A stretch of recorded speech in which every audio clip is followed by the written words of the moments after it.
Salut à tous et bienvenue dans votre nouvel épisode de The Trick Play. Aujourd'hui, la review de la finale qui opposait Ohio State face à Alabama. C'est avec tristesse qu'on vous dit ça parce que voilà, c'est le dernier match de l'année. Mais en parlant de dernier match de l'année, eh bien au contraire, dans un mois, nous avons la FCS qui démarre car le calendrier a été repoussé en raison du Covid au printemps. Voilà, donc ça démarre le 13 février.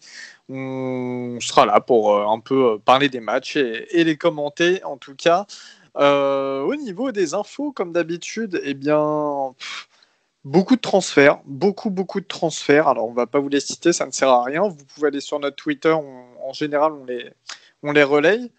Seul gros transfert que je peux vous dire qui date d'hier, c'est Charleston Rambo, le très bon receveur d'Oklahoma, qui est parti du côté de Miami, qui devrait recevoir les ballons de Derrick King, si King va bien la saison prochaine. Voilà, on va démarrer tout de suite avec ce match donc, qui se déroulait du côté de l'Hard Rock Stadium dans la nuit de lundi à mardi à Miami. Et ça opposait les Buckeyes au Crimson Tide. Un match qu'on avait tous parié sur une victoire d'Alabama quasiment. Moi j'avais dit Ohio State, mais sur Twitter les tendances quand même allaient vers Ohio State aussi. Donc c'était un match qui s'annonçait un petit peu serré. Finalement ça a été une sorte de blowout car Alabama s'est imposé 52-24 face à Ohio State. Alors quelques faits de jeu. Déjà on a Trey Sermon, le running back devenu star ces derniers temps du côté d'Ohio State, qui se blesse dès le premier jeu, je crois, ou en tout cas dès le premier drive, et qui a été transporté à l'hôpital. Donc énorme perte pour Ohio State. On a eu Mac Jones qui a fumble, derrière Ohio State qui capitalise. Voilà, il s'est passé pas mal de petites choses pendant ce match, mais les résultats sont là, et je vais vous donner les stats avant que l'on discute de ce match. Justin Fields, qui était très attendu, eh bien Justin Fields a tenté 33 passes, il n'en a complété que 17, pour 194 yards, un touchdown et 0 interception. Il a tout de même couru pour 6 portées et 67 yards au niveau des courses. Master Tig, qui a pris le relais de Trey Sermon, a couru pour 65 yards et 2 touchdowns. Au niveau des réceptions à Ohio State, c'est Chris Olave qui a réceptionné 8 ballons pour 69 yards, aucun touchdown. Garrett Wilson, 3 réceptions, 50 yards, 1 touchdown. Voilà. Et aussi à noter une petite réception magnifique d'une seule main de Jeremy Ruckert, le tight end d'Ohio State qui monte en ce moment. Du côté d'Alabama, Mac Jones s'est baladé. C'est 36 passes complétées pour 45 tentatives, 464 yards, 5 touchdowns, 0 interception pour le quarterback qui sera présent à la prochaine draft, lui aussi. Du côté de la course, eh bien, Najee Harris, 79 yards à la course avec 2 touchdowns, et à la réception, Devonta Smith, 12 réceptions, 215 yards, 3 touchdowns pour le Iceman de cette année. Sachant, ouais, incroyable, en une mi-temps, c'est un record. Et d'ailleurs, le record, Alabama qui a 52 points, c'est un record en finale CFP. Devonta Smith qui a dû sortir à la mi-temps pour une blessure à la main, donc on espère que ça ira bien pour la draft, mais voilà. En une mi-temps, 215 yards, 3 touchdowns et 12 réceptions, c'est tout à fait extraordinaire. John Mechie, 8 réceptions, 80 yards, ouais. Ouais, juste pour dire, apparemment, de ce que j'ai pu lire pour Devonta Smith, ça serait juste un doigt un peu déboîté, donc il y aurait pas de grosse fracture ou quoi. Donc ça devrait aller. Nickel. Najee Harris, le running back, 7 réceptions, 79 yards, 1 touchdown. Excellent match de Najee Harris aussi d'ailleurs. Slade Bolden, le tight end, 3 réceptions, 16 yards, 1 touchdown. Alors, les amis, on va se concentrer déjà sur le score 52-24, donc score énorme, comme j'ai dit, c'est un record en finale CFP. Est-ce que ça vous étonne finalement? Est-ce que ce blowout vous surprend autant que ça? Que Alabama mette 52 points, pas du tout. En revanche, que Ohio State soit aussi loin après la performance qu'ils ont réalisée face à Clemson, et je parle offensivement avec les 6 touchdowns lancés par Justin Fields, ça par contre, ça me choque un petit peu plus. Pour autant, je ne pense pas que Justin Fields ait fait un si mauvais match. Il faut avouer que sa ligne offensive n'a pas été impériale comme elle l'a été face à Clemson, et il était dans trop de situations, en train de courir, il devait sortir de sa poche, enfin, il n'était pas du tout sur le siège qu'il avait face à Clemson. Et moi je pense que si on doit donner cette défaite à Ohio State, bon, déjà, c'est parce qu'Alabama est trop fort. Je pense qu'on y reviendra après. Vous serez tous d'accord avec moi pour l'admettre. Mais la O-line a clairement été outplay par la defensive line d'Alabama, notamment emmenée par Christian Barmore, qui a sorti, je pense, son match référence en carrière et qui l'a fait passer de 70e dans les mock drafts à fin de premier tour. Et voilà. Ouais, Donc, 5 tacles, 1 sac, 2 tackles for loss pour Barmore. voilà, Alors, moi, je parle pour lui. si juste je peux revenir sur ce que tu disais, moi je suis pas d'accord avec toi, Gus, sur la O-line d'Ohio State. Alors, je pense qu'on a tous été trompés aussi un peu par le match que Ohio a sorti contre Clemson. Donc, ils ont sorti vraiment un match extraordinaire en attaque, en tout point, et surtout la O-line. Après, comme tu dis, la D-line et globalement la défense d'Alabama est très forte.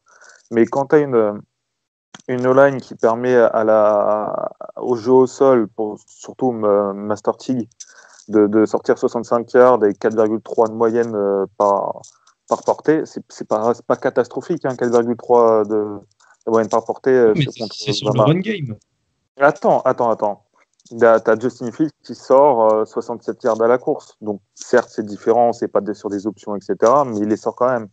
Et si tu prends sur les passes, enfin, que Justin Fields se fasse saquer, qu'il soit sous pression, c'est normal. Il n'y a pas de problème. Et par contre, tu vas pas me dire que les passes que Justin Fields, à un moment, il t'envoie 3, 4, 5 passes d'affilée, où il les envoie n'importe où, il peut se faire intercepter au moins 3 fois dans le match. Tu peux pas le mettre sur la O-line. Tu peux pas mettre ça sur la O-line. Donc, les gens savent que je porte pas Fields dans mon cœur, mais j'ai rien contre lui. J'étais très content de sa performance contre Clemson. J'espérais qu'il fasse la même contre Alabama. Mais pour moi, ça m'inquiète. Son niveau de jeu m'inquiète. Et je ne mettrai pas la faute sur la O-line de OSU. Il y a un moment aussi où on se souvient que Fields avait été un peu blessé aux côtes face à Clemson. Il a exactement la même blessure au même endroit et il s'est plaint pendant un bon moment quand même. Après qu'il soit fait saquer une nouvelle fois, je pense qu'il n'était pas au top de sa forme. Moi, je suis plus de l'avis d'Augustin alors, il a lancé quelques passes affreuses, mais les 3 quarts du temps, il était toujours sous pression. Il devait courir pour sa vie. Tu sais que Wyatt Davis et Josh Myers, les deux intérieurs au line, en gros, d'Ohio State qui sont vus pour la prochaine draft, sont quand même descendus là, dans les classements de draft à cause de ce match. Ole Miss a combattu, a bien bagarré contre Alabama grâce à son jeu aérien. Il me semble que Florida, Guillaume est là, a aussi bien marché sur le jeu aérien. Pourquoi OSU ne pourrait pas y arriver alors qu'ils ont plus de 5 étoiles. Après, sur le jeu aérien, alors, sur le jeu aérien, il y a... Ouais. Vas-y, finis. Sur le jeu aérien, justement, c'est là où j'ai pas trouvé les receveurs forcément extraordinaires. Déjà, ils ont été très bien lock, notamment on a eu un bon match de Patrick Surtain, mais je les ai pas trouvés extraordinaires parce qu'il y a quelques moments, on voit Fields qui lâche des bombes. Franchement, je pense qu'avec un receveur d'un autre niveau et tu donnes un Devonta Smith justement à Ohio State, il y a des touchdowns en plus, tu vois, pour Fields. Et encore une fois, Fields Combien de passes aurait pu amener un TD? Ouais, il y en a quelques-unes quand même. Non, mais après, tu vois, c'est pas une question de combien de passes qui amènent des TD, parce qu'en soi, t'as pas besoin d'avoir des passes qui amènent des TD, t'as juste besoin d'avoir des first down, tu vois, pour avancer. Et après, moi pour être très honnête avec vous, même avec ceux qui nous écoutent, j'ai pas vu le match en entier, je suis tombé, j'étais claqué. Mais sur ce que j'ai vu, et sur ce que je connais un peu du foot US et du college football un peu dans son ensemble, les mecs sont jeunes, comme c'est du college football, hein, ça c'est pas l'analyse du siècle, hein. Mais surtout les quarterbacks, plus que les autres postes, c'est, comment dire en français, c'est un poste où les mecs sont vachement streaky. Genre, faut qu'ils se mettent en chauffe et faut qu'ils arrivent à choper un rythme. Et c'est ce rythme-là que des mecs comme Matt Corral à Ole Miss, des mecs comme Kyle Trask à Florida, ils ont réussi à avoir dès le début du match contre Bama. Et c'est ce que n'a pas réussi à avoir Fields. Donc pour moi, il y a évidemment une part pour Fields, il y a évidemment une part pour la O-line. Pour moi, c'est à repartager là-dessus. Mais c'est ultra compliqué et on le voit même en NFL tous les dimanches, tu vois. C'est ultra compliqué pour un quarterback de faire, je sais pas, tu commences à 3 sur 10 et de derrière envoyer un 12 sur 16. Ça existe très peu. tu le vois sur les top quarterbacks, genre Drew Brees, Big Ben, Brady ou quoi, mais c'est pas commun. Genre, d'ailleurs, à chaque fois, pour vous dire à quel point c'est pas commun, pardon, sur la red zone ou quoi, on a le droit à la stat en mode, oh, il a fait ça après un début de match pourri. Donc c'est un truc vachement dur pour moi. Et moi, je vais faire un peu mon Suisse, hein, mais pour moi, vous avez tous les deux raison dans le sens où et Fields ne fait pas son match, il fait pas un match référence, il fait pas son meilleur match en carrière, ça on est bien d'accord. Mais il y a un moment, il a jamais pu vraiment avoir 3, 4, 5, 6 passes un peu, pas détente, mais où il a un bon timing, où sa O-line tient un minimum, où il n'a pas besoin de courir pour sa vie à droite à gauche, il n'a pas besoin d'inventer des passes incroyables pour ses receveurs ou ses tight ends. Enfin, moi, j'ai ce souvenir-là parce que cette passe, elle m'a marqué. Mais la passe qu'il fait pour le tight end, à Rucker, où il la catch à une main, le placement de la balle est juste parfait, tu vois. C'est des trucs comme ça. Mais pour moi, il a jamais réussi à vraiment se mettre dans son match, à prendre un rythme. Dès le début du match, il a dû courir au score. Enfin, Ohio State a dû courir au score. Et donc, ça a été compliqué pour lui. Après, pour faire une parenthèse faire un peu, en tout cas ma parenthèse sur Field, moi j'aimerais revenir un peu sur le match de Masterfield, qui pour moi m'a honnêtement impressionné sur ce que j'en ai vu. Enfin, impressionné, c'était pas un grand mot, mais pour moi il fait quand même un plutôt beau match. Donc toi, t'en as parlé tout à l'heure, Elio, il y a Trey Sermon qui se blesse à l'épaule apparemment sur son premier porté du match.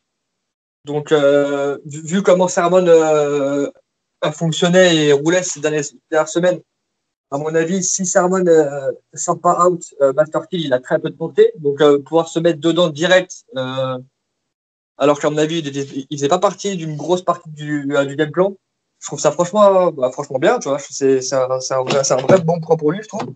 Et c'est un vrai bon match pour lui. Donc voilà, après, voilà, comme on l'a dit, genre, Bama, il va juste trop fort, en fait, cette année. Si tu marques pas à chaque drive, bah, tu gagnes pas, comme Bama. Ça s'est vu dans les matchs les plus serrés. Je me suis amusé un peu aujourd'hui à taquiner un peu, à faire chier tout le monde d'ailleurs là-dessus, en disant que c'était Florida qui avait fait chier le plus. Tu regardes Florida et Ole Miss. Pourquoi ça a fait des matchs serrés? Parce que frérot, 95% de nos possessions, on marque, tu vois, soit un field goal ou un TD. C'est contre Bama cette année, c'était ça. Parce que déjà, en règle générale, j'ai trouvé les défenses du college football vraiment en deçà des années précédentes.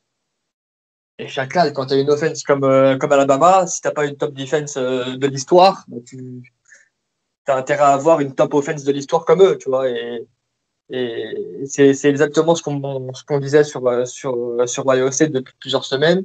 C'est ce que j'avais dit malheureusement quand on faisait les prévus des demi-finales, en disant que s'il allait avoir un match serré pendant ces playoffs, ça serait la demi-finale de Ohio State-Clemson. Finalement, ça n'a même pas été le cas. En finale, on n'a pas eu un match serré. C'est dommage. Après, voilà, quand les mecs sont juste trop forts, les mecs sont juste trop forts. Qu'est-ce que tu veux faire? D'ailleurs, si Elio, tu peux me permettre, juste je rebondis une dernière fois sur Justin Fields, parce que pour moi, il y a quand même un problème. Si tu reprends ces derniers matchs, donc contre Indiana State, 18 sur 30, 2 TD, 3 inter, 18 sur 30, retenez bien juste ça au moins. Michigan State University, 17 sur 24, 199 yards, 2 TD, 0 inter. Northwestern, 12 sur 27, 114 yards, 0 TD, 2 inter. Et un match extraordinaire de Clemson, il sort 6 TD, 1 inter, avec 22 sur 28. Et Alabama, 17 sur 33, 1 TD, 0 inter. Des matchs très en deçà de ce qu'on peut attendre de lui. Il a eu des très mauvaises prises de décision toute l'année et il a fait du Justin Fields contre Alabama. Je pense qu'en fait, Fields, on en a vraiment été, je sais pas, j'ai pas le mot là tout de suite, mais en gros contre Clemson, il a fait son match incroyable et c'est tout. C'est ce qui lui sauve sa saison. Parce que s'il fait un match dégueulasse, un peu comme il a fait sur tous ces matchs de cette saison, Justin Fields, j'aime pas. Je sais que Gus t'aime pas qu'on parle trop draft, mais c'est pas un log 2, quoi. C'est pas un pick 2. Ok. Alors, c'est pas un log 2. On compare tous à Zach Wilson. Zach Wilson, cette saison, c'est 33 touchdowns, 3 interceptions face à 3/4 des équipes qui sont un peu des no-names, si je peux me permettre de parler comme ça. Justin Fields, cette année, en moins de matchs, c'est 22 touchdowns, 6 interceptions, plus 5 à la course. il y a un moment, il faut aussi être un peu. Il y a la préparation en Big Ten a été complètement tronquée. Faut aussi peut-être. Alors d'accord, oui, il n'a pas satisfait surtout. Je suis bien d'accord. Il a plein de lacunes. Pour moi, c'est un joueur qu'il faut, si on veut parler draft, qu'il faut mettre derrière un mentor entre guillemets une année au moins. Mais enfin, on peut pas dire qu'on est insatisfait de Fields et qu'il fait une saison moyenne quand on compare avec les autres quarterbacks et notamment ceux qui sont mis à son niveau. Tu as des 5 étoiles partout, tu as des 4-5 étoiles partout sur l'attaque et tu complètes même pas 50% de tes passes sur toute l'année. Après, je pense qu'il faut donner du crédit à la défense d'Alabama sur ce match, notamment DB, je pense, à une passe. La défense de Northwestern aussi, qui a Brandon Joseph, la défense d'Indiana qui n'était pas la plus mauvaise cette année, il ne faut pas oublier tout ça. Ouais, après, sans manquer de respect à Brandon Joseph, c'est pas Patrick Surtain, bien que je l'adore ce joueur, attention, mais là, par exemple, il me semble que c'était en début de match, au deuxième quart-temps, Ohio State est rentré dans la red zone et c'était une 4e tentative, il me semble, une 4e et goal, et t'as pas de deflection de Patrick Surtain qui vient casser le momentum, comme disait. Ça passe deflection. Là, c'est de la faute de Fields parce que c'est un mauvais ballon, mais ça passe deflection. Justement, Surtain, il faut en parler de celle-ci. Normalement, Surtain, il doit l'intercepter. Si t'es cornerback lock numéro 1 de la draft, tu l'interceptes celle-ci. Alors, on sait qu'on a une draft. Dans les faits du match, c'est peut-être l'action qui a permis à Alabama de se détacher par la suite, tu vois. Genre, ouais, complètement. Mais là, on en revient à ce que disait Guillaume. Tu mets un quarterback qui n'est pas en rythme. Maintenant, on va changer les positions. Mac Jones qui a 5 touchdowns, 0 interception, 464 yards. Je mets Fields à la place de Jones. Juste, on change, on inverse les positions. J'aimerais bien voir ce que ça donne. Après, je pense qu'on va comparer parce que Mac Jones, j'adore le joueur, attention, mais il joue à Alabama dans le système de Sarkisian qui a encore fait un match exceptionnel. Les screen pass pour Devonta Smith, que des jeux. Que des jeux, pardon, excuse-moi Guillaume, qui étaient exécutés mais d'une manière parfaite. Je pense que Justin Fields aussi aurait réussi, mais il aurait réussi parce que Sarkisian est un coach incroyable. Et il a tout fait, il a réussi à aller chercher chez tous ses joueurs les maximums de leur capacité. Devonta Smith, Najee Harris, il a réussi à l'exploiter, mais chacune de leurs qualités pour faire une attaque qui est inarrêtable. Et je pense que tu mets Justin Fields, tu mets n'importe qui dans cette attaque. Un quarterback qui lance quand même des ballons. Je te vois venir, Valentin. Je vais te mute. Ça marche. Mais ouais, moi, juste ce que je voulais dire vite fait, c'est que, vu que tu parlais de Steve Sarkisian, à mon avis, il y a dû avoir 2-3 semi-croustillantes du côté de Texas, vu qu'on rappelle que Sarkisian a accepté le poste de head coach à Texas. Et il y a moyen que l'offense de Texas soit assez sexy l'année prochaine et dans les années à venir sous Steve Sarkisian. Après, on verra ce que ça donne en head coach parce que passer de head coach de coordinateur offensif à head coach, il y a un gap quand même. Il arrive à faire de Bijan Robinson un Najee Harris bis avec la saison prochaine qu'il vient de faire. Il y a 2-3 trucs qui peuvent être assez flippants. Après, je ne connais pas bien la situation de Texas. Je pense que notre collègue de Texas France pourra mieux nous éclairer quand on fera les previews l'année prochaine ou quoi, s'il est dispo pour qu'on fasse avec lui. Mais je pense qu'il y a quand même, comme j'ai dit, 2-3 semi-croustillantes qui sont apparues pendant ce match en pensant à l'avenir de Texas. Et si Texas était back avec Steve Sarkisian? Et si? Mais je sais pas si on peut donner tout le crédit à Sarkisian parce que quand tu vois pas tout. Mais après, quand tu vois le développement des joueurs à Alabama, où il y a à peu près le même nombre d'étoiles entre, par exemple, Ohio State et Alabama, tu vois le développement des joueurs. Attends, mais il y a un monde entre les deux. Et quand on parle souvent de Tennessee, Texas A&M, qui ont du mal à développer leurs joueurs 4-5 étoiles, enfin de gros prospects, on va dire, Alabama, eux font tout le contraire, c'est qu'ils développent tout le monde. Tout le monde est trop fort. Et c'est ça que j'ai l'impression que tu dis ça, Val, parce que Baptiste il nous a balancé la stat l'autre jour. Toutes les classes de recrutement de Saban depuis qu'il est coach, je crois que c'est 2006, je crois que Guillaume, tu dois mieux le savoir que moi. Ouais, toutes les classes de recrues de Saban ont gagné un titre. Donc en gros, ça veut dire qu'au pire des cas, il gagne un titre tous les 4 ans. Pour ceux qui ne situent pas trop. Dans le pire des cas, un titre tous les 4 ans pour Bama. Et sur les 15 dernières saisons, si je dis pas de bêtises, ils en ont 6. Donc, ils ont un tiers des titres sur les 15 dernières saisons. C'est juste monstrueux. Depuis l'arrivée de Saban, c'est juste monstrueux ce qu'il fait. Après, voilà, Saban, c'est juste pour la petite stat, hein, vous aimez ça. Il a remporté son 7e championnat national et il dépasse la légende Paul Bryant. Donc Saban devient le coach ayant remporté le plus de titres de l'histoire dans le college football.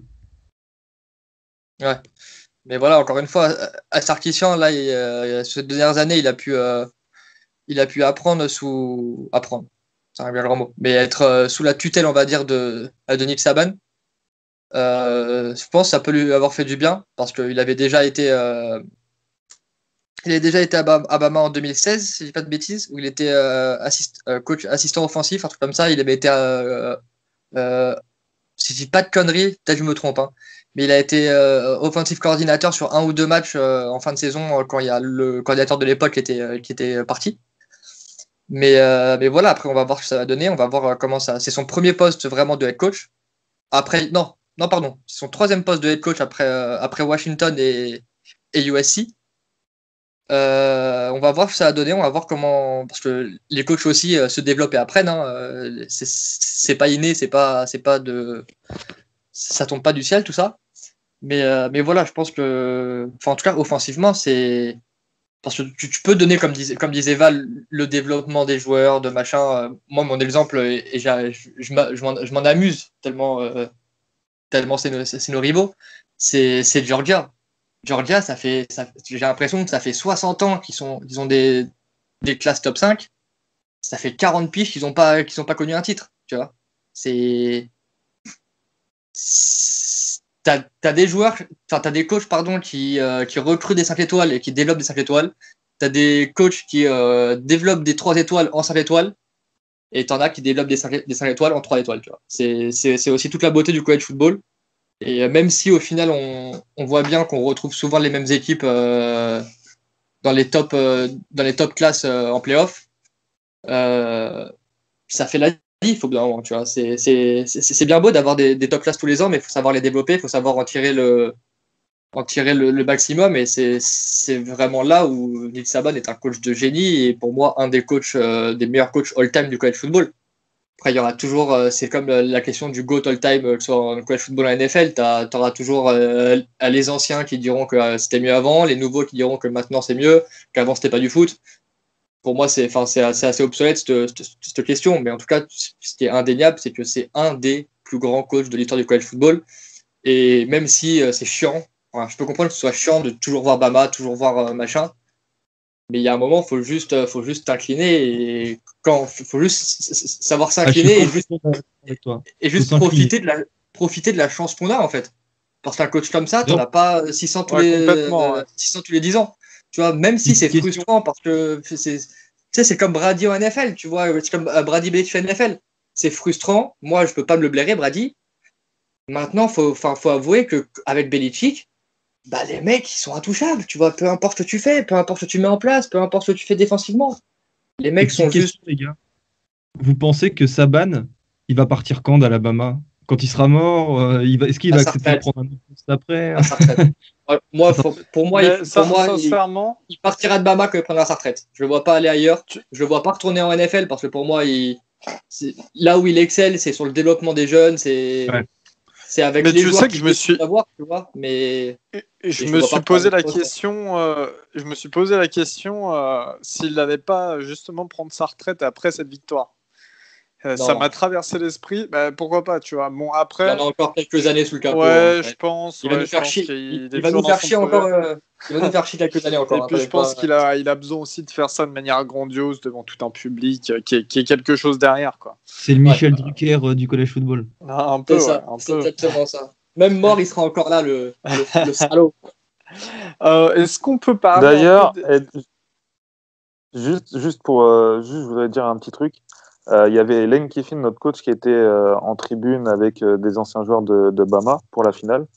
Et il s'est dit que en fait, la plupart des joueurs qui étaient là, qui sont seniors de cette année, étaient des demandes de Lane Kiffin pour Nick Saban. Après, est-ce que c'est vrai? Je ne sais pas, mais il y avait plein de concordances. J'ai pas capté là. Bah, comme quoi. Ouais, comme quoi. Au niveau défensif, je fais un mini résumé et puis on va en parler de la défense. Du côté d'Ohio State, on a quand même eu un corps de linebacker qui a un petit peu tenu le choc de temps en temps, puis ensuite s'est fait cramer. Alors il y a Tuff Borland qui est à la couverture sur Devonta Smith, ça c'était incroyable, alors qu'il est linebacker. C'était pas la meilleure idée. Ah ouais, loin de là. Pete Werner. J'avais l'impression de voir le coordinateur défensif des Steelers, tu vois. À mettre TJ Watt sur Tyreek Hill. Franchement, c'est vrai que c'était pas mal. Hein. Pete Werner avec 8 tacles, notamment Baron Browning 5 tacles, dont un sac. Browning qui était vraiment pas mauvais. Et puis on a eu aussi Sean Wade qui a été pas mal contre la course, on va dire, et puis au niveau tacle. Par contre, dans les airs, encore une fois, ça a été un peu désastreux, catastrophique. De l'autre côté, du côté d'Alabama, on a eu la paire Christian Harris-Dylan Moses avec 12 tacles chacun, pas de souci. Christian Barmore, je le disais, donc notamment avec un sac et tout tackle for loss. Et puis, alors il y a eu Jordan Battle aussi, le DB qui s'est fait, on n'a pas parlé de ce fait de jeu, mais qui s'est fait exclure pour un targeting juste avant la mi-temps. Et Patrick Surtain qui ressort de ce match avec un tackle for loss et une pass deflection. Pour vous, quels défenseurs ont un peu brillé dans ce match, ont un peu monté leur cote? J'aurais juste parlé du freshman Brian Branch, qui a sorti une performance assez incroyable. Il me semble qu'il fait 3 passes deflection,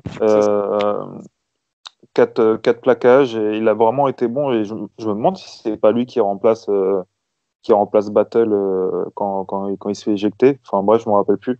Mais il a fait vraiment un super match. Bon, après, pour monter la cote pour la draft, c'est pas lui, vu qu'il est freshman. Mais il a fait un très bon match et j'ai trouvé intéressant. Vraiment intéressant. C'est ça qui rend ouf avec Bama. Non, mais toi, c'est ça que ça rend ouf avec Bama. C'est que putain, tu dis, avec une équipe comme ça, tu te dis, bah, c'est obligé, il n'y a que des seniors. Les mecs, ils ont tous 36 ans d'expérience en college football. Mais frère, il fait jouer des freshmen, il fait starter des freshmen quasiment. Et les mecs sont trop forts. Mais calme-toi un moment, genre, tu sais, prends 2-3 mecs un peu mauvais, genre, fais pas. C'est affolant, genre.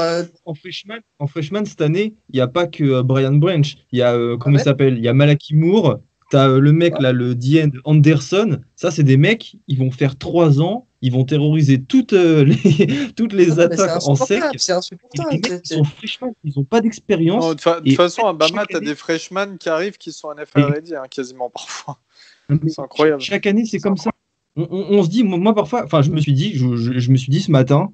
Putain, ils vont quand même perdre Jones, Smith, Barmore, ils vont perdre du tight end de la même chose l'année dernière. Là, après, je vais voir le depth chart et je vois, ah bah non, t'as Branch, t'as truc, Billingsley, Mechie.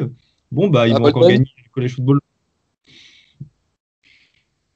Mais ouais, tu demandais tout à l'heure, Elio, qui a fait un peu grimper sa cote. Je pense qu'on est tous plus ou moins d'accord pour parler de Christian Barmore. Même s'il est que sophomore. Ouais, complètement. Il est redshirt sophomore ou sophomore? Il est redshirt sophomore, il me semble, parce c'est pour ça qu'il peut se présenter. De la draft, ouais, c'est ça. Ouais. C'est ça. Ça, j'ai eu le doute en allant sur il est annoncé comme deuxième, troisième tour. Là, ça y est, il est premier. Et il serait pas mal à Green Bay à la fin du premier tour. Je dis ça, je dis rien. Voilà, au pif, évidemment. Voilà, juste comme ça. Voilà, non, mais tu vois, bon, moi, je le trouve, ça qui est fou. Il est un peu gras. Genre, ça se voit que physiquement, il peut encore passer. Voyons, c'est pas autorisé dans ce podcast. Non, mais ce que je veux dire, c'est qu'en général, il y a des defensive tackles qui sont bien plus fit que Barmore. Barmore, il a quand même. Ça reste un lineman et on sait, on sait que les mecs. 310 pounds pour Barmore. 310 pounds. 310 pounds pour Barmore. Toi, pour moi, ça, c'est le poids d'un intérieur O-line en NFL, mais je pense qu'il peut gagner, il peut perdre encore un petit peu de points, s'affiner et devenir un petit peu plus mobile en NFL. Vous avez vu Deontay Brown, c'est le guard droit. La boule, là. La boule de démolition, là. Il fait 2 fois Barmore. Je l'ai reconnu, c'était lui dans le clip de Miley Cyrus, Breaking Ball, là. C'était lui. Putain, le mec, il a un Bon, physique. Ils ont tous des physiques de joueurs NFL. Les gars, ils ont 18 ans, 19 ans, quoi. C'est Voilà. abusé. C'est trop. Et par contre, évidemment, hein, quand on dit ils sont énormes et ils sont gros, demandez à n'importe quelle personne qui fait du foot américain, être gros, c'est peut-être le seul endroit où vraiment c'est et quelque chose de positif et quelque chose de recherché. Donc, tous ceux à qui on a dit qu'ils étaient gros ou quoi, venez au foot US, les gars. Vous allez vous faire accueillir avec les bras ouverts, dans n'importe quel club. Vous allez avoir que de l'amour. Venez au Flash, Puis, les refs. S'il y a des gros, entre guillemets, en région parisienne, venez au Flash, la famille. Hein. Nous, on vous accueille, mais avec un grand sourire et des grands plats à manger avant chaque match. Ah, c'est Non, mais mais vraiment. quand on dit les gros, c'est comme au rugby, c'est pas péjoratif, c'est ça. Souvent en plus, ils sont pas gros, les mecs c'est des tonnes de muscles. Oui, Donc, ils ont juste peut-être une petite couche de gras. Ah, c'est bon, mais les mecs, c'est des machines. Hein. Quand on dit gros, c'est comme au rugby, les avants, c'est les gros, c'est comme ça. Ouais. C'est ça. Mais les mecs, c'est des masses. Alors que même au rugby, les mecs sont de moins en moins gros et de plus en plus juste complètement baraques. Enfin, juste toi qui est très proche de ce milieu-là en France, tu pourras tester. Même les premières lignes maintenant, c'est des matchs de muscles. Je suis complètement d'accord avec ça. Et je pense que ça fait partie des rares sports, le football américain et pour ma part le rugby, des sports qui acceptent tout le monde. Et en fait, chaque morphologie est une force pour l'équipe. Devonta Smith, regardez, il est tout cuss. Mac Jones. C'est un remix entre le petit verre de Monstre et compagnie et un ficello, le mec. Ouais, c'est ça. Il n'y a aucune date, mais le mec, c'est le meilleur receveur. Tu vas chercher loin. Non, mais je dis ça parce que j'ai vu la comparaison sur Twitter passer et ça m'a fait mourir de rire. Mais voilà, tu vois, c'est comme tu le dis, tu as des mecs, c'est des 2 mètres cubes, genre Barmore ou le garde là, de Bama. Tu as des mecs qui sont tout fins, tous deg, aucune dégaine. Le mec, c'est juste le meilleur receveur de college football de cette année, le Heisman Trophy. Et peut-être, encore une fois, j'aime pas comparer les époques, mais le meilleur receveur de ces dernières années, on va dire en tout cas. Parce que, encore une fois, c'est ce que je disais beaucoup dans mes previews quand on a fait notamment la preview de la SEC. Il y a des gens qui disent ouais, mais il a quasiment les mêmes stats, voire un peu moins que Ja'Marr Chase l'année dernière. Je suis d'accord. Mais je suis aussi d'accord pour rappeler que le monsieur Davonta Smith, il a fait ses stats contre un calendrier que de la SEC. Alors, ok, la SEC, c'est pas tout, mais il n'avait pas les cupcake games contre Alabama Culinary School et les Chattanooga de je sais pas qui, tu vois. C'était que du Power 5, c'était que des mecs faits pour ça, qui font pour ça et qui jouent leur place en NFL à chaque semaine.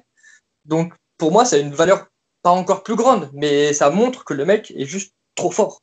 Et pour la petite anecdote, je sais pas si c'est là que tu as remarqué, mais pour vous dire à quel point le mec est fort, mais depuis longtemps, c'est que la fameuse 2e et 26, je crois que c'était en finale contre Georgia il y a maintenant 3 ans, c'est déjà lui qui l'a catch. Hein. C'est déjà lui. Donc le mec, il y a 3 ans, il était déjà clutch. Il avait encore des couches, il était déjà clutch, le mec. C'est affolant. Non, et puis aussi, j'ai remarqué ça. En fait, c'est quoi un mauvais match de Devonta Smith? C'est moins de 200 yards et moins de 3 touchdowns. Quasiment, c'est ça. C'est que le mec, il a 150 yards et un TD. Tu dis, franchement, ça le match. Hein. Alors qu'il y a des mecs qui rêveraient de faire ça, tu vois. C'est affolant. Il en a mis combien, Guillaume, face à Florida? Comment? Il a mis combien de touchdowns face à Florida? Si je dis pas de bêtises, c'est 2, voire 3. Je te dis ça dans quelques secondes, le temps que je retrouve le match. Face à Notre-Dame, il en a mis 3, hein, il nous a éclaté. Face à LSU, il en a mis 3, dont un magnifique, peut-être le catch de l'année. Et là, il vient d'en mettre 2 face à Ohio State. Contre nous, il en met 2, il fait 15 catchs, 184 yards, 2 TD. Voilà. Un mauvais match pour Devonta. Rendez-vous compte aussi qu'en début de saison, tout le monde parlait de Jalen Waddle, ce qui était logique, hein, pas de souci là-dessus. Que Smith était un peu dans l'ombre de Waddle. Et puis encore une fois, quand Waddle s'est blessé, on s'est tous dit bon, Smith il va être mieux couvert, du coup il aura le cornerback 1 sur lui, voire double couverture. Ça n'a rien changé, c'était encore pire. Le mec il s'est affirmé. C'est ça le truc d'Alabama, c'est que t'as beau avoir une panoplie de 5 étoiles monstrueuses, c'est que tu en auras toujours un pour te remplacer. T'es pas bon, il y en a un autre. T'es blessé, il y en a un autre. Ils s'en foutent. Ils s'en foutent de qui ils mettent sur le terrain parce que ce sera du même niveau, voire peut-être plus fort. Donc, si Smith était blessé, ça aurait été John Mechie, ça se trouve, le mec aurait explosé.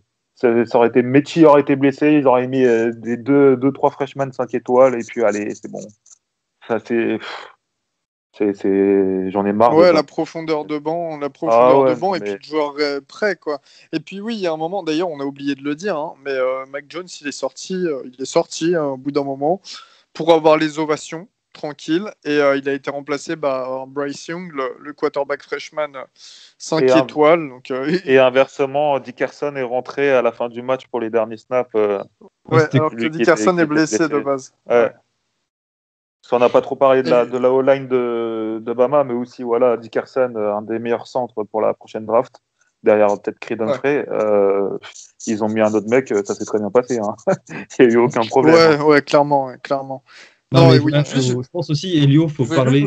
Je pense qu'on peut conclure là-dessus. Enfin, notre revue d'effectifs de Bama, c'est à quel point la O-line a été impériale, particulièrement cette année. Enfin, l'année dernière, il y avait Jedrick Wills, mais là, cette année, Leatherwood, Evan Neal, Bourne et Dickinson. J'ai oublié le cinquième. Ces quatre-là, ils ont fait des masterclass à tous les matchs et je pense que c'est les hommes de l'ombre qui doivent vraiment être placés, on va dire, à juste titre, à la place qu'ils méritent, à savoir la pierre angulaire de l'équipe.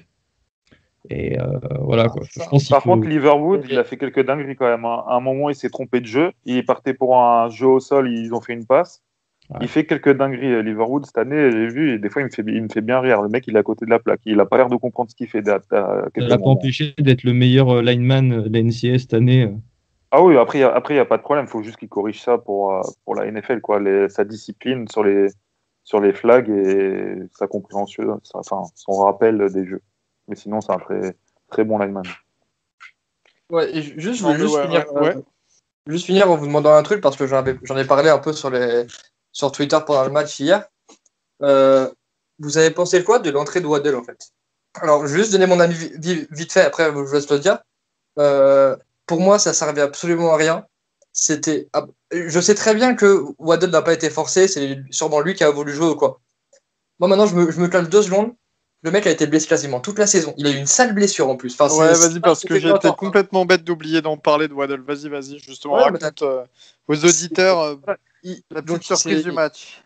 Il se blesse en début de saison. On dit qu'il est out saison parce qu'il a une belle blessure. J'ai plus les détails exacts de la blessure. C'est l'un qui l'a, allez-y. Mais il se blesse assez salement. Donc, il fait pas la saison. Avant le match contre Florida, le SEC Championship, il mettait des vidéos, je crois en plus c'était Davonta Smith, je crois qu'il mettait des vidéos en mode il est de retour, parce que le mec se mettait en stance dans les vestiaires. Bon, déjà, j'y croyais pas à l'époque. Il joue pas, demi-finale, il joue pas. Et là, je crois que c'est sur une 3e tentative. Qui c'est qu'on voit arriver dans le slot? Jalen Waddle. Alors, moi, à ce moment-là, je me dis chelou, parce que on a vu les vidéos de lui en pré-game à l'échauffement. Le mec, c'est très bien, il arrive à accélérer. Tu vois par contre qu'il lui faut les Champs-Élysées pour s'arrêter, que quand il revient, il boite à moitié. Donc je me dis, non, tous autant qu'ils sont, que ce soit Saban, que ce soit la famille, que ce soit les dogs, que ce soit Waddle lui-même, ils sont pas assez cons, il n'est pas à 100%, ça se voit. Il joue. Donc moi maintenant j'ai une vraie question, parce que je bénisse pour lui, je sais pas s'il a touché du bois, mais en tout cas s'il l'a fait, il a bien fait. Il lui arrive rien, il catch la balle, il sort. Maintenant, il catch la balle. Il y a un mec qui arrive qui lui sèche les genoux. Il se répète. Ça se passe comment pour le tonton pour la draft? Parce que là, pour moi, il est dans le top 3 avec Smith et Ja'Marr Chase. Pour moi, de toute façon, sur les 3, tu les mets dans l'ordre que tu veux. Tu as très peu de chances de te tromper. Sauf si t'es les comment il s'appelle les Raiders. Ou alors, dans ce cas-là, tu vas chercher Kadarius Toney tour 1. En premier receveur, mais ces 3-là sont au top. Mais genre pourquoi en fait? Genre juste pourquoi? Qu'est-ce que ça peut t'apporter en fait? Même s'il fait un match de fou malade, il met 8 TD, 600 yards, qu'est-ce que ça lui apporte sur son draft stock, sur sa entre guillemets legacy à Bama? Pour moi en fait, il avait tout à y perdre et absolument rien à y gagner. Parce qu'au final, il fait son catch, il prend la première, tout le monde s'en beurre en fait. Parce qu'au final, il fait que ça, tu vois le derrière, il boite comme un mec qui s'est fait tirer dans la jambe, et il ressort, et il rentre plus du match. Genre vraiment, qu'est-ce qu'il aura. C'est au coach de dire non. C'est au coach, le coach il dit non, tu rentres pas. Ouais, non mais ça je suis d'accord avec toi. Au pire, Saban, il s'est dit au pire, c'est pas grave, il se blesse. Il revient l'année prochaine. Voilà, c'est ça. Il fait son année senior l'année prochaine. Au calme, j'ai John Mechie et Jalen Waddell l'année prochaine. Après, ça, c'est possible qu'il revienne en soi. Hein. C'est vraiment possible qu'il revienne. Il sera top 3 là. Je suis pas certain parce qu'il a l'air d'être lock au premier tour. Il sait qu'il va toucher un gros chèque dans tous les cas. Pareil, je suis pas certain qu'il revienne. Après, rien n'est impossible. L'année dernière, vous vous souvenez quand on parlait de Dylan Moses qui s'était blessé pour la saison mais qui était quand même annoncé au premier tour. Finalement, Moses a surpris tout le monde et a annoncé qu'il faisait son année senior. Est-ce que Waddell le fera? Bon, j'en suis pas si certain, mais rien n'est impossible. Après c'est pas pareil parce que Moses, il était de par son poste en fait. Enfin, encore, je suis un peu méchant avec le poste de linebacker, mais il était annoncé genre quoi, milieu fin de premier tour, on va dire. Il était dans les 20 premiers choix et là on l'annonce plutôt dans fin de premier tour. Sauf le deuxième même. Des équipes, quoi. Donc, le mec au final n'y a rien gagné à part un titre. Bon, à part un titre, c'est quand même pas mal. Hein. Mais enfin là, on parle de Waddle qui, tu vois dans beaucoup de drafts, top 10. Et je le vois pas monter plus haut en ayant une saison de plus. C'est sûr, mais peut-être qu'il peut faire une saison de plus pour le kiff et peut-être il se dit peut-être que je sais pas, je vais être le premier receveur drafté l'année prochaine et voilà. Peut-être qu'il a envie de pousser une année de plus. Hein. C'est l'université, les gars. Hein. Nous, on n'a pas connu. Ce qui se trame des fois derrière. On sait pas ce qui se trame avec les scouts et tout, parfois derrière. On se dit, il y a tel joueur. Regarde, finalement, on aurait dit Jeudy ou Sizilem, premier choix receveur l'année dernière, c'est tombé sur Henry Ruggs. Enfin, on sait pas trop les choix. Si ça se trouve, il va passer après Rayshad Batman parce qu'il y a des scouts qui auront peur et des GM qui auront peur de sa blessure. On peut pas savoir. Donc. Ouais, mais comment il va réfléchir Waddle, bon, on verra bien. C'est pas... Pour moi, quand tu as un scout qui a peur d'un mec pour sa blessure, c'est pas genre juste il s'est blessé il y a 6 mois, il va se reblesser. C'est ce qu'ils appellent l'historique des blessures, et c'est ça de ce que j'ai l'impression en tout cas. Ou je sais pas si c'est l'impression que j'ai ou si c'est moi qui le comprends comme ça, mais il voit l'historique des blessures plus que la date de la blessure. Tu vois. Donc peu importe, maintenant il s'est pété. Je veux dire, maintenant, qu'est-ce que. Ouais. Je vais prendre l'extrême opposé. C'est dommage, Robin, il n'est pas là, il ne pourra pas nous en parler. Mais est-ce que vous vous rappelez d'un cornerback d'Oregon qui s'appelait Ifo Ekpreolomu? Qui s'était fait le genou, je crois, qui a été drafté par les Cleveland Browns au 7e tour. Alors que le mec s'était annoncé premier tour, je crois. Exactement, c'est exactement ça. Maintenant, qu'est-ce qu'il dit? Je vais faire exprès de prendre le scénario de catastrophe. Jalen Waddle, l'année prochaine, il carbure. Il arrive finale nationale, il se fait un croisé. Hop, il saute. En NFL, ils sont pas là à faire dans les sentiments. Hein. Eux, ils veulent juste gagner de l'oseille et gagner des titres. Donc si le mec se pète, se fait les croisés et que du coup on lui dit frérot, tu joueras pas la saison prochaine, un receveur, ça va faire genre comme si je parlais de morceaux de viande. Mais je suis désolé, c'est ça en NFL. Les mecs, ils ont le rien à péter, hein. Ils vont pas te choisir. Non, mais voilà, pour finir en gros avec cette histoire, pour moi, Waddle n'avait aucune raison déjà de jouer ce match. Il n'a aucune raison de revenir à la fac. Il a gagné ses titres, si n'est pas de bêtises même. Il a fait ce qu'il avait à faire. C'est un des top receveurs de cette draft.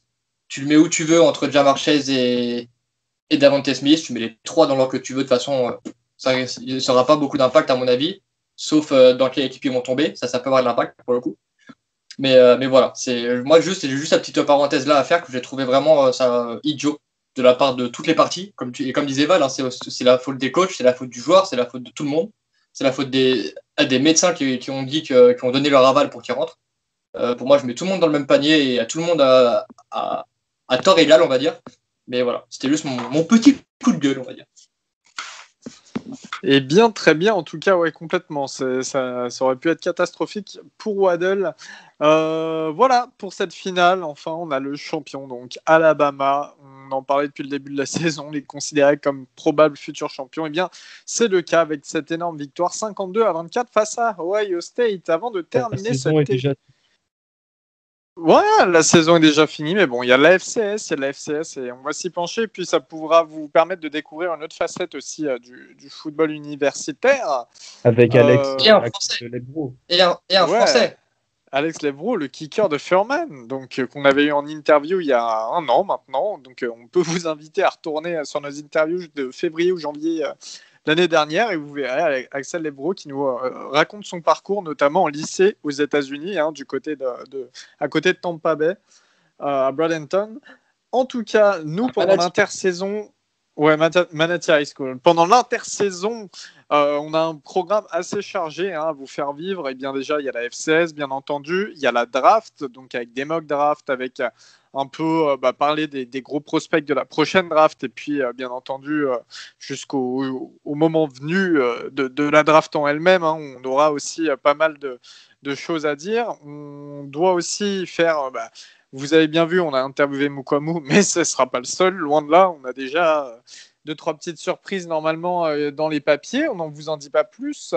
On a aussi prévu de faire peut-être 1 ou 2 crosses avec des comptes NFL français pour un peu parler bien eux de leur saison au niveau des rookies et puis de ce qui se profilerait chez eux à la draft. Enfin, on a pas mal de choses de prévues vraiment et pas mal d'idées sur le côté. Notamment, on a fait des lives sur Twitter via Periscope pendant le match d'Ohio State Alabama, donc avant le match, au milieu et à la fin. Les lives, on va développer ça en fait, probablement sur Twitch, peut-être encore sur Periscope, et puis notamment pour faire des mock drafts ou des petits lives qui sortent de l'ordinaire et pour échanger avec vous parce que c'était super, vous étiez beaucoup, ça nous a surpris d'ailleurs à une heure aussi tardive. Et donc voilà, les lives, on va continuer tout ça. Et puis Gus, je crois qu'il y a un petit truc aussi que tu prépares. Je sais que c'était quelque chose qui était pas assez demandé. Ouh là là, on n'est pas non plus, on reçoit pas non plus 15 000 DM par jour, mais ça m'est déjà arrivé. Dis-le, Gus, Gus, dis-le, on croulait sous les demandes, on pouvait plus répondre à tout le monde tellement on en avait. Faut calmez-vous, les gars. Mais je suis payé à plein temps par le podcast pour répondre à tout le monde. Ah bah oui. Non, mais sincèrement, trêve de plaisanterie. En fait, on nous demandait pas mal de fois de parler un petit peu de l'histoire du college football. Et on devrait, d'ici ces prochains mois, et ce jusqu'à la saison prochaine, avec Baptiste, The Lonesome Cowboy, donc le fan d'Oklahoma State, et qui est un peu notre encyclopédie du podcast, si je puis dire, faire des épisodes. Ouais, notre historien, voilà. Faire des épisodes sur l'histoire du college football, donc retracer des épopées. Je sais pas, moi, par exemple, Florida State, Tim Tebow, Johnny Manziel, des années historiques pour le college football, des grands entraîneurs. Moi, je suis fan de Notre-Dame, je pense à Lou Holtz ou à Rockney. Bref, on va essayer de vous proposer un éventail d'histoires, et Dieu sait que le college football regorge d'histoires et personne ne pourra me contredire là-dessus. Et voilà, on va essayer de faire ça bien, de bien préparer les épisodes. Donc certes, ça va prendre un peu plus de temps, ça va être moins freestyle que ces épisodes, mais on va essayer de vous faire des épisodes pour vous immerger un petit peu dans l'histoire du college football, parce que le college football mérite, je pense, qu'on s'y attache, à vrai dire, plus. Et puis, moi, c'est juste, voilà, j'ai utilisé mon petit truc. Je vais vous faire un petit hors-série, on va dire, sur Ole Miss. Donc, avec un Français qui a été en cours là-bas et une Américaine qui a appris le français là-bas. Donc, essayer de vous présenter un peu le campus, et puis surtout parler football, parce qu'ils suivent tous les deux le football. Et comment ça se passe pour les joueurs, quand est-ce qu'ils s'entraînent, comment ils font, qu'est-ce qu'ils mangent, est-ce qu'il y a du Chick-fil-A le midi, enfin, toutes ces choses-là qu'on a envie de savoir. Et ce sera vu sur ce petit épisode de 45 minutes, 1 heure max dans l'intersaison. Donc voilà, restez connectés en gros. La saison est plein de plans, c'est ça, il y a pas mal de trucs qui vont arriver. Surtout, on vous remercie de nous avoir suivis tout au long de cette saison, cette nouvelle saison qui a été quand même très très compliquée. Vous connaissez les problèmes. En effet, on espère que tout va bien pour vous à ce niveau-là. On vous remercie sincèrement du fond du cœur de nous avoir écoutés tout le long. Et puis voilà. Et puis, Merci on pour vous lâche la pas. Super. Et surtout pour. On vous lâche pas merci, pendant l'off-season. Moi, personnellement, je vous remercie par rapport à l'interview de Mukwamo. On a reçu là les messages Ouais. vraiment sympas et Carrément. tout. Franchement, Ouais. ça fait toujours plaisir. Hein. Et on remercie tous ceux qui ont défendu Kyle Trask pour Guillaume. Merci à vous aussi. Et surtout, merci à tous ceux qui supportent, c'est tout. En tout cas, vous me supportez déjà pour commencer. Hein. En tout cas, si vous avez... Ouais.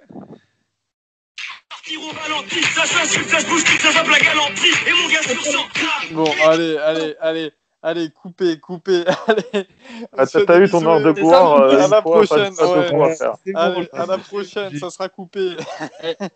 Salut tout le monde. Merci à tous. Merci encore à tous.